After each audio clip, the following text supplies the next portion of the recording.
September 17 విమోచనమా, విలీనమా, విద్రోహమా? తెలంగాణలో ప్రస్తుతం ఒక చర్చ ఇప్పటికీ కొనసాగుతూనే ఉన్న పరిస్థితి అయితే మనం చూస్తున్నాం. ఇది దాదాపుగా చూసుకుంటే మాత్రం ఒకవైపు భారతీయ జనతా పార్టీ విమోచనం అంటుంటే, కమ్యూనిస్టు పార్టీలు విలీనం అని చెప్తున్న నేపథ్యం, కొన్ని విప్లవ పార్టీలు విద్రోహంగా అభివర్ణిస్తున్న పరిస్థితి అయితే కనిపిస్తున్నది.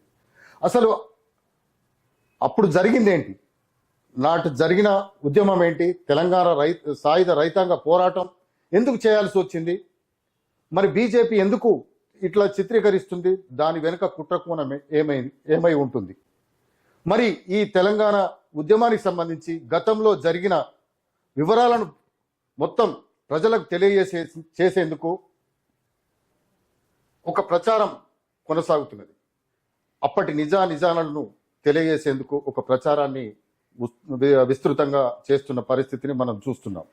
ఈ నేపథ్యంలో వీటన్నింటిపై మాట్లాడేందుకు మనతో పాటు ఉన్నారు ఉమా మహేష్ గారు, సిపిఐ రాష్ట్ర కౌన్సిల్ సభ్యులు ఉమా మహేష్ గారు ఉన్నారు. వారితో మాట్లాడదాం. నమస్తే అండి. నమస్తే. చెప్పండి, తెలంగాణలో ఇప్పటికీ చాలా మంది, అంటే ఒక 3 విధాలుగా డిస్కషన్ నడుస్తుంది. విమోచనమా, విద్రోహమా, విలీనమా అనేది. మరి ఒక కమ్యూనిస్టు పార్టీ నాయకునిగా ఏమంటారు మీరు? ఈ తెలంగాణ రైతాంగ సాయుధ పోరాటానికి సంబంధించి ఆయా రాజకీయ పార్టీలు తమ రాజకీయ లబ్ధి కోసం వివిధ రకాలుగా వర్ణిస్తున్నాయి. ఏవైతే వర్ణిస్తున్నాయో అందులో బీజేపీ అనేది ఆ తెలంగాణ రైతాంగ సాయుధ పోరాటంలో బీజేపీ అయినా సరే, దాని అనుబంధ సంస్థ మాతృ సంస్థ ఆర్ఎస్ఎస్ పాత్ర అనేది ఏమీ లేదు. ఓకే. ఏమీ లేని ఒక బీజేపీ పార్టీ ఈ తెలంగాణ రైతాంగ సాయుధ పోరాటాన్ని నిర్వహించినటువంటి చరిత్ర కమ్యూనిస్టు పార్టీకి ఉన్నది. కమ్యూనిస్టు పార్టీ ఏమో దీన్ని విలీనం అంటున్నది, బీజేపీ ఏమో దీన్ని విమోచనం అని అంటున్నది. ఎందుకు విమోచనము, ఎందుకు విలీనం అనేది ఇప్పుడు చర్చ ప్రజల్లోకి వెళ్లాల్సిన అవసరం ఉన్నది. ఎందుకంటే ఈ విమోచనం ముందుగా ఇదే భారతదేశానికి స్వాతంత్రం వచ్చినప్పుడు ఆగస్టు 15 నాడు స్వాతంత్రం ఏదైతే వచ్చిందో అప్పటికి 500 సంస్థానాలు స్వతంత్ర రాజ్యాలుగా ఉన్నాయి. ఈ స్వతంత్ర రాజ్యాలుగా ఉన్న వాటిని అప్పుడు బ్రిటిష్ అధికారులు, మీరు అయితే భారతదేశంలోనన్నా విలీనంగా అండి, లేకపోతే మీ ఇష్టం అని వదిలిపెట్టి జరగడం జరిగింది. 497 సంస్థానాలు భారతదేశంలో విలీనమైంది. కాశ్మీర్, జునాగఢ్, హైదరాబాద్లు మాత్రం దీంట్లో భారతదేశంలో విలీనం కాకుండా మే స్వతంత్ర దేశాలుగా ఉంటామని ప్రకటించుకున్నారు. తర్వాత అదే సమయంలో పాకిస్తాన్ అక్కడ కొంతమందిని రెచ్చగొట్టడం వల్ల అప్పుడు కాశ్మీర్ని పరిపాలిస్తున్నటువంటి రాజు హరిసింగ్, ఆయన స్వతంత్ర దేశంగా ఉంటా అని ప్రకటించుకున్నాడు.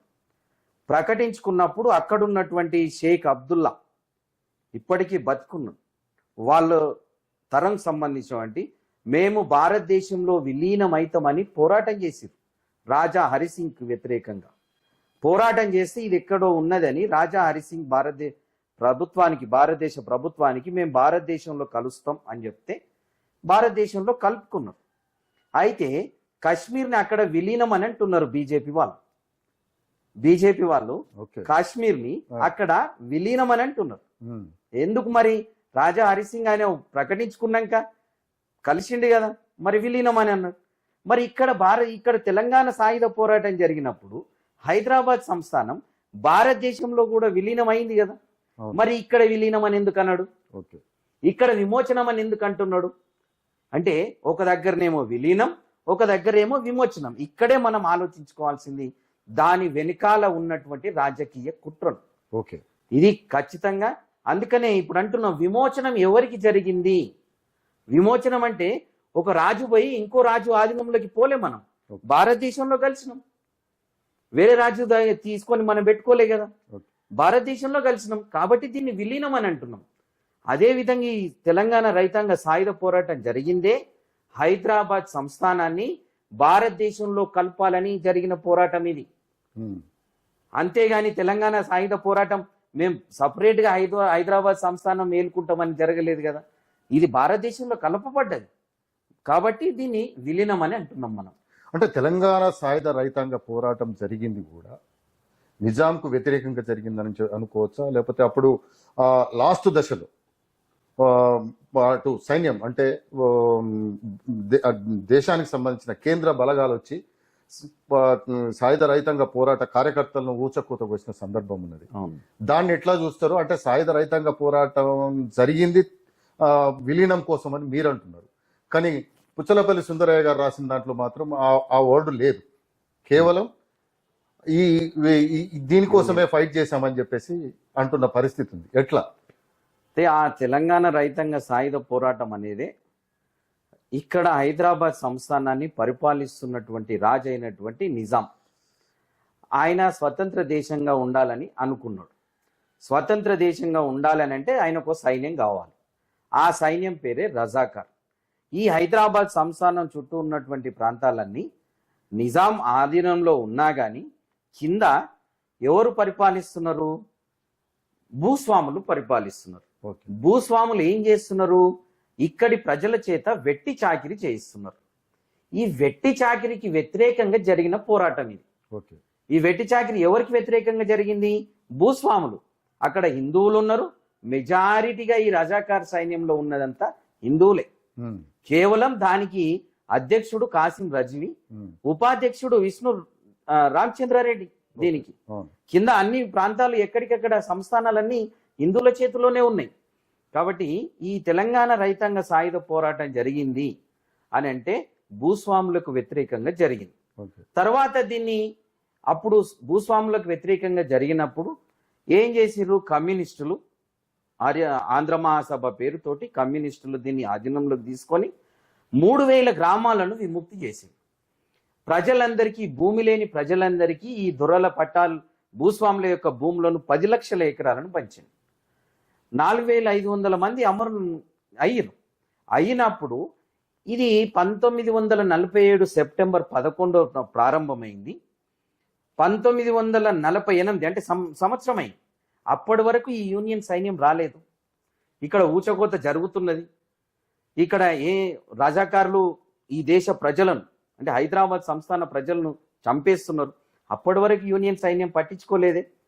ఎప్పుడైతే ఈ కమ్యూనిస్టులు, ఈ దళాలు మొత్తం తెలంగాణ ప్రాంతాన్ని ఆక్రమించుకున్నాయి, ఇక 2-3 రోజులైతే నిజాంని కూడా ఆక్రమించుకొని నిజాంని చంపుతారు అనే భావన ఈ నిజాంకి ఏర్పడ్డది.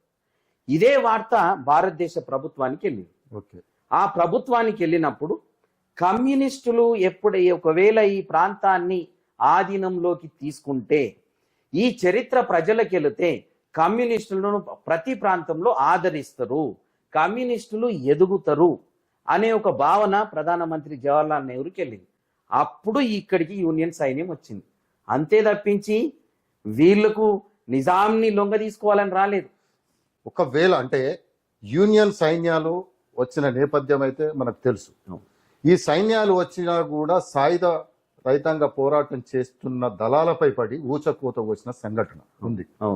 అంటే ఇది కమ్యూనిస్టు రాజ్యం ఏర్పడుతుందన్న భావనతోటే యూనియన్ సైన్యాలు దిగినాయి వాస్తవంగా. ఈ నేపథ్యంలో మరి దళాలను కాల్చి చంపినప్పుడు మేము విలీనం కోసం ప్రయత్నం చేస్తున్నామని చెప్పేసి మీరు అంటున్న మాట, కానీ దళాలను ఎందుకు ఊచకూత కోసారు? అంటే కమ్యూనిస్టు రాజ్యం ఏర్పడుతుంది అన్న దాంతో ఈ క్రమంలో మరి విలీనం అని ఎట్లా అంటున్నారు? అంటే కమ్యూనిస్టు దళాలనే మట్టు పెట్టిన సంఘటన ఉంది కదా. అయితే ఇది 1948 సెప్టెంబర్ 17 గురించి మీరు మాట్లాడుతున్నారు. ఓకే.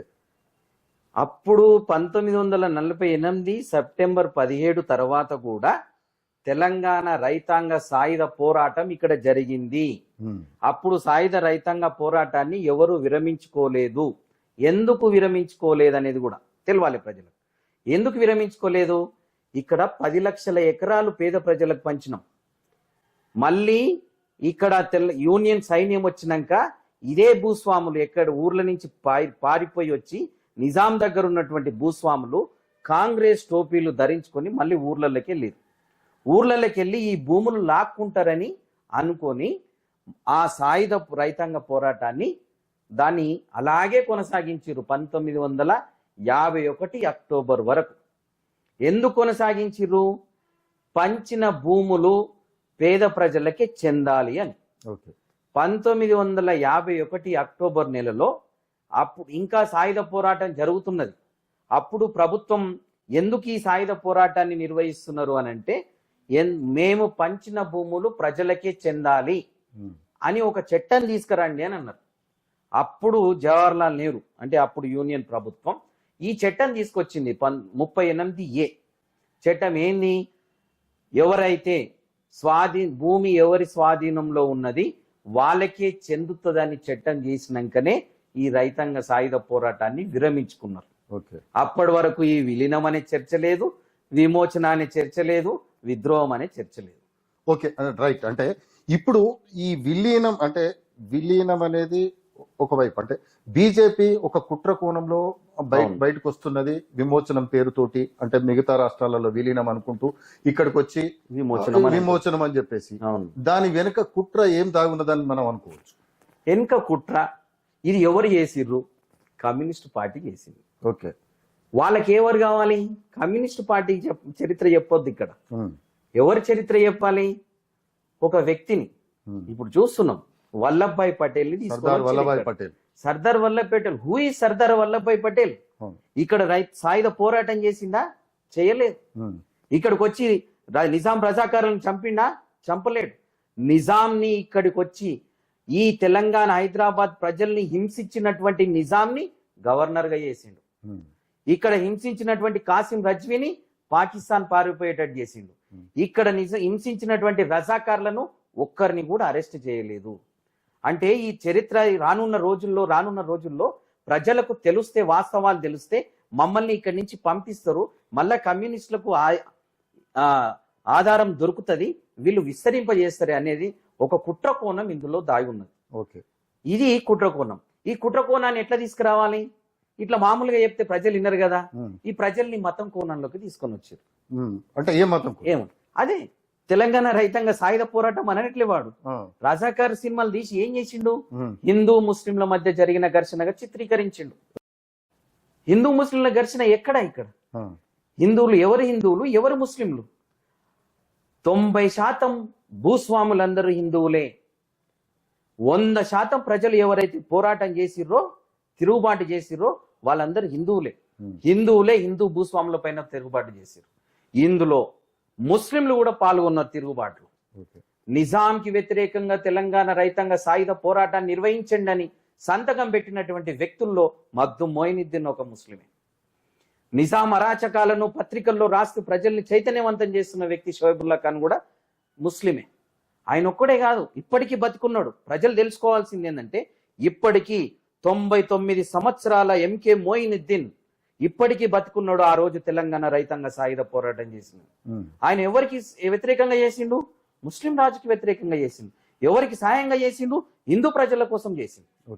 కాబట్టి ఇది హిందూ ముస్లింల ఘర్షణ కానే కాదు, ఇది కేవలం భూస్వాములకు రైతాంగానికి మధ్య జరిగిన ఘర్షణగా మనం చెప్పాల్సినటువంటి అవసరం ఉన్నది. ప్రజలు కూడా తెలుసుకోవాలి. ఓకే, ఇప్పుడు 10 లక్షల ఎకరాలు పంచి దాని ఒక చట్టం తీసుకొచ్చిన నేపథ్యం ఉంది. ఆ 10 లక్షల ఎకరాలు ప్రజల వద్దనే ఉన్నాయా, మళ్ళీ భూస్వాముల చేతుల్లోకి వెళ్ళిపోయినాయా? మళ్ళీ భూస్వాముల చేతుల్లోకి వెళ్ళిపోయినాయి. తర్వాత మళ్ళీ ఇప్పుడు ఈ కాంగ్రెస్ గవర్నమెంట్ వచ్చినాక మళ్ళీ ఎప్పుడైతే ఈ కొత్త చట్టాలు తీసుకొని వచ్చింది, కౌలుదారి చట్టం, రైతువారి చట్టం, ఇప్పుడు కొత్తగా కేసీఆర్ తీసుకొచ్చినటువంటి ధరణి వల్ల ఏం జరిగింది? ఎవరైతే కౌలు అంటే స్వాధీనంలో ఉన్నారో వాళ్ళే కావు, ఎక్కడైతే హక్కు పత్రాలలో ఉన్నాయో వాళ్ళే అని తీసుకొని వచ్చారు. కాబట్టి కొంతమందికి చెందినవి. ఎందుకంటే ప్రజలు ఏమనుకున్నారు? వీళ్ళు పంచిర్రు, మేము దానిపైన కబ్జాలో ఉన్నామని అనుకున్నారు. ఇవన్నీ ఉంటాయని ప్రజలకు ఎక్కువగా ఆలోచించలేదు. తాతల నుంచి కొడుకుల నుంచి మన్వన్లకు వచ్చిన భూమి కాబట్టి నాదే ఉంటుంది కదా అని అనుకున్నారు. కానీ ఈ ప్రభుత్వ విధానాల వల్ల ఇప్పుడు ఒక 40% భూములు మాత్రం మళ్ళీ భూస్వాముల చేతులకే పోయింది. అంటే ఒక స్టాండ్ సిపిఐ కానీ సిపిఎం కానీ అప్పుడంటే కలిసే ఉన్నారు కాబట్టి ఒక స్టాండ్ 10 లక్షల ఎకరాలు పంచినాక తర్వాత కూడా మళ్ళీ భూస్వాముల భూముల్లో ఆ భూములు మళ్ళీ వాళ్ళు గుంజుకున్నాక తర్వాత దాని మీద ఒక స్టాండ్ తీసుకొని ఫైట్ చేసిన సందర్భం ఏదైనా ఉందనుకోవచ్చా? అంటే సిపిఐ సిపిఎం గా భూస్వాములు వచ్చినాక 10 లక్షల 10 లక్షల ఎకరాలు ఎకరాలు అప్పుడు పంచిన పంచినాక దానిపైన అంటే ఆ భూములు వాళ్ళకే చెందాలని ఒక పోరాటాలు అయితే జరిగినాయి. కాకపోతే అనుకున్న రీత్యా మనం అనుకున్నంత పోరాటాలలో చేయలేకపోయినాయి. ఓకే, అంటే ఇప్పుడు చరిత్ర తెలంగాణ సాయుధ రైతాంగ పోరాటం ఎందుకు చేయాల్సి వచ్చింది అనేది మీరు చెప్తున్నారు, వెట్టి చాకరీకి వ్యతిరేకంగా ఇదంతా. అంటే ఇప్పుడు ఈ చరిత్ర వక్రీకరణ ఎందుకు జరుగుతున్నది అంటే ఒక పార్టీ ఒక లైన్ తీసుకుంటున్నది, మరో పార్టీ మరో లైన్ తీసుకుంటున్నది. అప్పటి చరిత్ర ఏంది, ఎందుకు వక్రీకరణ జరుగుతున్నది? అప్పటి చరిత్ర వాస్తవంగా ఆ చరిత్రను ఆ పోరాటాన్ని నడిపించింది కమ్యూనిస్టులు. ఇప్పటికీ ప్రజలు తెలుసుకోవాల్సింది ఏంటంటే తెలంగాణ రైతాంగ సాయుధ పోరాటం నిర్వహించినటువంటి మహానుభావులు నేటికి బతికున్నారు. ఉదాహరణలతో చెప్తాం. హుజూర్ నగర్ లో దొడ్డా నారాయణరావు అని ఉన్నాడు, 98 సంవత్సరాలు. సుద్దాలలో గానగోని ఐలయ్య గౌడ్ 98 సంవత్సరాలు. కర్విరాల కొత్తగూడెంలో కామ మల్లయ్య, చంద్రయ్య, లాలమ్మ ముగ్గురు బతికున్నారు. ఎంకే మోయినుద్దీన్ బతికే ఉన్నాడు. అనంతోచు బ్రహ్మయ్య చారి వాళ్ళ కొడుకు ఇప్పటికీ బతికే ఉన్నాడు. వీళ్ళు చెప్తారు మీకు ఎందుకు జరిగిందని, ఎవరు చేసిరని చెప్తారు. వాళ్ళు ఒకటే చెప్పారు, మేము ఎక్కడికి వెళ్ళినా మీరు ఏ జెండా పట్టుకొని చేసిరని అంటే ఎర్ర జెండా కమ్యూనిస్టులు అని అన్నారు. ఇప్పుడు ఎందుకంటే ఇప్పుడున్నటువంటి సందర్భంలో ఇక్కడ ఒక సిద్ధాంతంతో నడిచేటి, గతంలో ఉండేదనుకుంటే బీజేపీ ఒక సిద్ధాంతం, ఇప్పుడు అన్ని పార్టీల వాళ్ళు అందులో జైన్ అవుతున్నారు కాబట్టి ఆ సిద్ధాంతం పోయింది. ఇప్పటికీ సిద్ధాంతంతో ఉన్నది ఏంటంటే కమ్యూనిస్ట్. ఈ సిద్ధాంతం అనేది కేవలం ఈ ప్రాంతానికి చెందింది కాదు, ప్రపంచ వ్యాప్తంగా చెందింది. ఈ సిద్ధాంతం ఏం చెప్తుంది? పేద ప్రజలకు సమన్యాయం చేయాలి, సమానంగా పంచాలని చెప్తున్నది. బీజేపీకి అది కాదు కదా. బీజేపీ ఆ దృష్టికోణంలో ఏర్పడలే. ఆ దృష్టికోణంలో ఏర్పడాలి. ఏ దృష్టికోణంలో ఏర్పడ్డది? మతం పేరుతోటి ఏర్పడ్డ పార్టీ. అది మనకు డైరెక్ట్గా చెప్పదేమో కానీ వాళ్ళ కార్యకర్తలకైతే చెప్తుంది. మతం ఏం చెప్తుంది? దానికో రాజ్యం ఉంటుంది, దానికో రాజు ఉంటాడు, దాని వెనకాల వ్యాపారస్తుడు ఉంటాడు, దానికో సైనికులు ఉంటారు, వీళ్ళందరికీ అందరికీ సేవ చేసే బానిసలు ఉంటారు అని అంటారు. వాడు ఎవరికి ఇవ్వాలి మరి ఈ ఆస్తి అంతా? వ్యాపారస్తునికి ఇవ్వాలి. ఆ వ్యాపారస్తు ఏం చేస్తాడు? వీళ్ళను పాలిస్తాడు. వీళ్ళు ఏం చేయాలి? బానిసలుగా ఉండాలి. ఆ దృష్టికోణంతో ఏర్పడ్డ పార్టీయే బీజేపీ. కాబట్టి వాడు ఏం చేస్తాడు? ఈ 10 లక్షల ఎకరాల గురించి మాట్లాడతాడా? పేద ప్రజలకు సంబంధించిన భూమి గురించి మాట్లాడతాడా? మాట్లాడడు.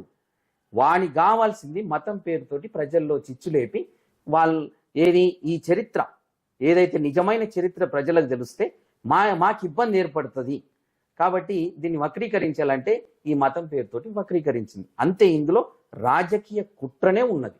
అంటే అప్పటి నుంచి ఇప్పటికి చూసుకుంటూ వస్తున్నాం. అసలు దేశభక్తులు ఎవరు, దేశ ద్రోహులు ఎవరు అనుకోవచ్చు. ఇక్కడనే పెద్ద జరగాల్సినటువంటి అంశం. ఎవరు దేశభక్తులు, ఎవరు దేశద్రోహులు. నిన్న పార్లమెంటులో ఒక చర్చ జరుగుతుంటే ఆర్ఎస్ఎస్ ని రాహుల్ గాంధీ ఒక మాట అంటే వెంటనే స్పీకర్ ధన్కడ్ ఆర్ఎస్ఎస్ అనేది దేశభక్తుల సంఘం అట్లా చేయదు అని అన్నాడు. అయ్యా స్పీకరు ఆయన చైర్మన్, రాజ్యసభ చైర్మన్, అయ్యా మీది దేశభక్తి సంఘం అయితే 1992 వరకు మీ ఆర్ఎస్ఎస్ జాతీయ కార్యాలయంలో ఈ జాతీయ జెండాను ఎందుకు ఎగిరేయలేదు? మీది ఆర్ఎస్ఎస్ అనేది దేశభక్తుల చరిత్ర కదా, మరి మీరు జాతీయ జెండా ఎగిరేయలేదు. ఇదే కమ్యూనిస్టులు, ఇదే కాంగ్రెస్ పార్టీ, ఎవరైనా సరే ఈ భారతదేశంలో ప్రతి ఒక్క పార్టీ జాతీయ జెండాని ఎగిరేసింది. ఇక్కడ ఎవరో ప్రజలు, యువకులు, ముఖ్యంగా యువకులు తెలుసుకోవాల్సింది ఏంటంటే ఎవరు దేశభక్తులు. ఆర్ఎస్ఎస్ జాతీయ జెండా ఎగిరేయలేదు. ఇప్పుడు మీరు అంటున్న కమ్యూనిస్టులు, తీవ్రవాదులు అని ఎవరు అంటున్నారు కదా, నక్సలైట్లు, అర్బన్, వీళ్ళు జాతీయ జెండాని గౌరవించరు, వీళ్ళు దేశభక్తులు. అదే విధంగా వీళ్ళు మను సిద్ధాంతం, మేము మను సిద్ధాంతాన్ని అమలు చేస్తామని అన్నారు. రాజ్యాంగాన్ని ఒప్పుకోలే అప్పట్లో. వీళ్ళకి ఆల్టర్నేట్ రాజ్యాంగం చూస్తున్నామని అంటున్నారు ఇప్పటికి. రాజ్యాంగాన్ని ఒప్పుకున్నది ఎవరు? వీళ్ళు కమ్యూనిస్టులు. ఎవరు దేశభక్తులు, ఎవరు దేశద్రోహులు? వాళ్ళు కాదు, వాళ్ళు ఒక సిద్ధాంతం బ్రాహ్మణీయ భావాల మనువాద సిద్ధాంతాలతో పనిచేస్తున్నారు. మేము అంటే కమ్యూనిస్టులు, కాంగ్రెస్లు ఈ దేశ ప్రజల కోసం పనిచేస్తున్నాం. ఇప్పుడు గాడ్సే ఈ మధ్య కాలంలో గాడ్సే దేశభక్తుడైండు. ఓకే, ఈ మధ్యలో ఆయన కూడా గుడి కడుతున్నారు. గాడ్సే ఏం చేసిండు? ఏ స్వాతంత్ర పోరాటం చేసిండు? గాంధీ ఈ దేశ స్వాతంత్ర పోరాటం కోసం పనిచేసిండు. ఆ గాంధీని చంపిన గాడ్సేని దేశభక్తుడు అంటున్నారు. ఎవరు దేశభక్తులు? ఇప్పుడు ఎట్లా క్లారిటీ అంటే దేశభక్తులు, దేశద్రోహులు అంటే మీరు చెప్తున్నారు. ఆర్ఎస్ఎస్ ను ఒక వైపు చూపిస్తున్నారు. మరి దేశభక్తులు ఎవరు, దేశద్రోహులు ఎవరు అని అనేది ఇందులో మీరు కమ్యూనిస్టులు కూడా దేశభక్తులు అంటున్నారు, ఆర్ఎస్ఎస్ దేశద్రోహులుగా మీరు వర్ణిస్తున్నారు. దీన్ని ఎట్లా ఎట్లా అంటే మరి 92 తర్వాత మళ్ళీ వాళ్ళు జాతీయ జెండాను ఎగరేస్తున్న పరిస్థితి కూడా ఉన్నది కదా. మరి వాళ్ళు కూడా ఇప్పుడు దేశభక్తులు అయినట్టుగా. ఎటువంటి దేశభక్తులు? ఎటువంటి దేశభక్తులు? ఎందుకు మరి ముందటి నుంచి ఈ జాతీయ జెండాని ఎందుకు గౌరవించలేదు? ఎప్పుడైతే వీళ్లకు ఇవన్నీ రాజ్యాంగాన్ని, జాతీయ జెండాని, గాంధీని మేము ఎత్తుకోకపోతే ఈ భారతదేశ ప్రజలు మమ్మల్ని అధికారంలోకి తీసుకురారు అని ఒక భావన ఏర్పడడం వల్లనే ఈ జాతీయ జెండాను, ఈ రాజ్యాంగాన్ని పట్టుకున్నారని నా అభిప్రాయం. మరి అంతకుముందు ఎందుకు పట్టుకోలేదు? ఇప్పటికైనా మాకు వేరే జెండా వద్దు, మాకు వేరే అజెండా వద్దు, జాతీయ జెండాని మేము గౌరవిస్తామని చెప్పండి. అంటే వాళ్ళ ఆర్ఎస్ఎస్ సిద్ధాంతం ప్రకారం వాళ్ళు వెళ్తున్న పరిస్థితి ఉంది. అంటే 3 రంగుల జెండాను ఇప్పటికంటే ఒకవేళ గనక పోయిన ఎన్నికలలో పార్లమెంట్లో 400 సీట్లు వస్తే గనక ఆ జాతీయ జెండాను కూడా తీసేసి వాళ్ళ జెండాను ఎగిరేసే పరిస్థితి వచ్చు అనుకోవచ్చు. వాళ్ళు అంటున్నారు కదా, వాళ్ళు ఏమంటున్నారు? ఈ భారతదేశంలో కాషాయ జెండాను ఎగిరేస్తామని అంటున్నారు. అంటే కాషాయ జెండానే ప్రచారంలో అంటున్నారు. భారతదేశంలో కాషాయ జెండాను ఎగిరేస్తామని, త్రివర్ణ పతాకం ఎగిరి వాళ్ళు అంటలేరు కదా. వాళ్ళు అంటున్నారు ఎక్కడన్నా? వాళ్ళు ఒక చేయితోటి త్రివర్ణ పతాకం పట్టుకుంటున్నారు, ఒక చేయితోటి కాషాయ జెండా పట్టుకుంటున్నారు. కానీ ఏమంటున్నారు? ఈ భారతదేశంలో కాషాయ జెండా అంటే త్రివర్ణ పతాకం జెండా కాదా? ఇక్కడనే యువకులైన ప్రజలైన ఆలోచించాలి. మేమేమంటాం? అసలు కమ్యూనిస్టులు కూడా ఆ మనువాద సిద్ధాంతం ఏంటి, మనువాదం గురించి ఎందుకు ప్రజల్లోకి తీసుకెళ్ళలేకపోతున్నారో, ఆ మనువాదంలో ఉన్నదేంటి అని కూడా క్లియర్ గా ప్రజలకు వివరించి చెప్పే పరిస్థితి అయితే చేస్తలేరు. ఎక్కడ లోపం జరుగుతుంది అనుకోవచ్చు? ఈ మనువాద బ్రాహ్మణీయ సిద్ధాంతం అనేది ఇది వేల సంవత్సరాలుగా ప్రజల్లోకి పాతుకుపోయి ఉన్నది. కాబట్టి దీన్ని 1 రోజుల్లో 2 రోజుల్లో మనం 2 సంవత్సరాలను 150 సంవత్సరాలను తీసే పరిస్థితి లేదు. దీనికి ఏం కావాలి? ముఖ్యంగా అట్టడుగు వర్గాల ప్రజలు, పేద మధ్యతరగతి ప్రజలు, వాళ్లకు చదువు కావాలి, జ్ఞానం కావాలి. ఆ జ్ఞానం వస్తే ఖచ్చితంగా వీళ్ళ నాటకాలు ఏమి నడవవు. కాబట్టి ప్రజల్లోకి ఇప్పుడు నేనైనా సరే, నేను మా తాత మా తండ్రులు దేవుళ్ళను మొక్కిన వాళ్ళే. నేను 10-15 సంవత్సరాల క్రితం ఈ మనువాదం మతం అని అనుకున్నాను. కానీ ఈ కుట్రలు తెలిసినాక, మతం పేరుతో జరుగుతున్నటువంటి రాజకీయ కుట్రలు తెలిసినాక నేను వాటి నుంచి పక్కకు తప్పుకున్నాను.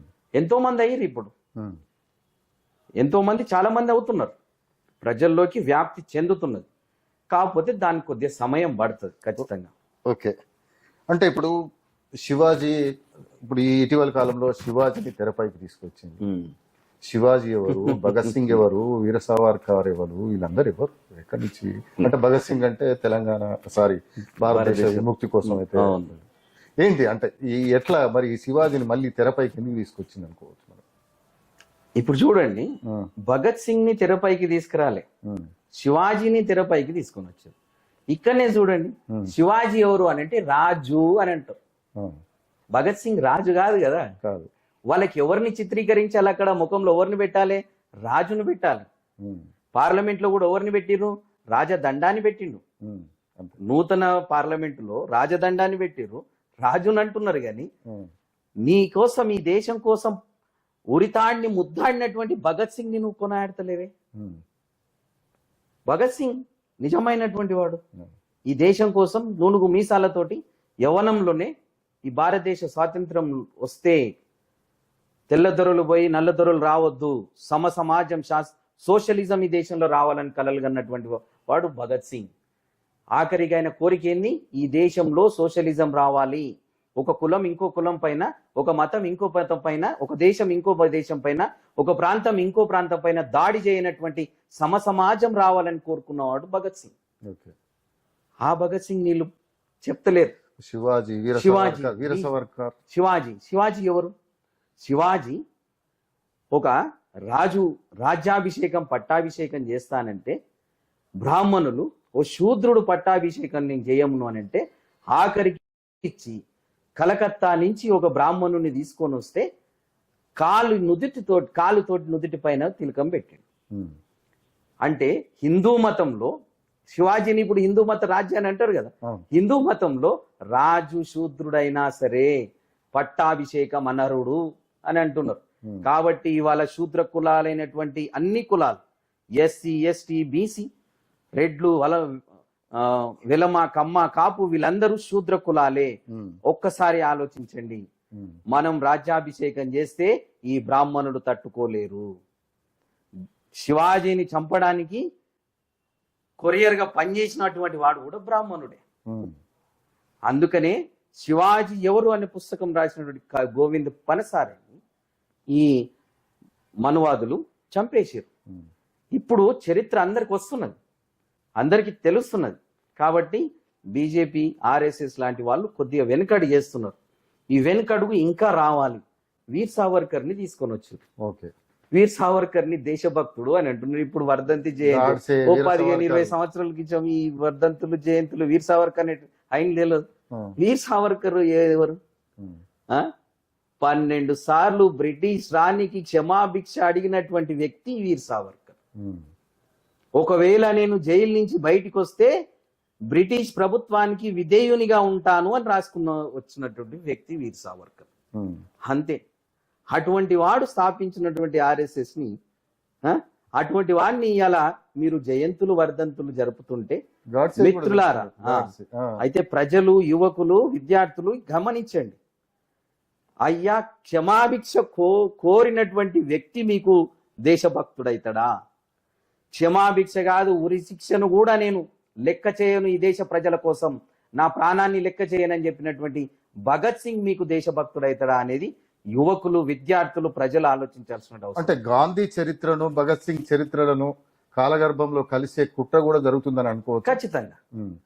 ఇప్పుడు గాంధీ ఎవరు? ఒక వైశ్యుడు. భగత్ సింగ్ ఎవరు? ఒక శూద్ర కులాలకు సంబంధించిన. వీర్ సావర్కర్ ఎవరు? అగ్రకుల బ్రాహ్మణస్. చూడండి ఇక్కడ చరిత్ర కూడా మళ్ళా వాళ్ళదేమో చరిత్ర అవుతుంది, వీళ్ళదేమో చరిత్రను కాలగర్భంలో కలుస్తారు. ఓకే. కాబట్టి ఈ చరిత్రను ప్రచారం చేయడమే మా పని, నిజాలు చెప్పడమే మా పని. అంటే సత్య ప్రచారక్ సమాజ్ అనేది ఎందుకు ఆవిర్భవించింది? అంటే నాటి సాయుధ రైతాంగ పోరాట అంటే ఏది వాస్తవం, ఏది అసత్యం అనే దానిపైన ప్రజలకు అంటే ఎలాంటి కార్యక్రమాలు చేపడుతున్నారు దాని ఆధ్వర్యంలో? ఇప్పుడు ఈ సమాజం అంటే ఇప్పుడున్న పరిస్థితుల్లో ప్రజలు అబద్ధాలను నిజంగా అనుకుంటున్నారు. ఎందుకంటే అక్కడ పరిపాలనలో ఉన్నది వాళ్ళే, అబద్ధాలు చెప్పిన వాళ్ళే. నిజాలను ప్రచారం చేయాలి. తెలంగాణ రైతాంగ సాయుధ పోరాటమైన, భగత్ సింగ్ అయినా, శివాజీ అయినా, ఛత్రపతి సాహు మహారాజ్ అయినా, ఒక ఉద్ధమ్ సింగ్ అయినా, వీళ్ళందరి చరిత్రలు చెప్పడమే మా పని. ఇవి నిజం, చరిత్రలో జరిగినటువంటి వాస్తవాలు.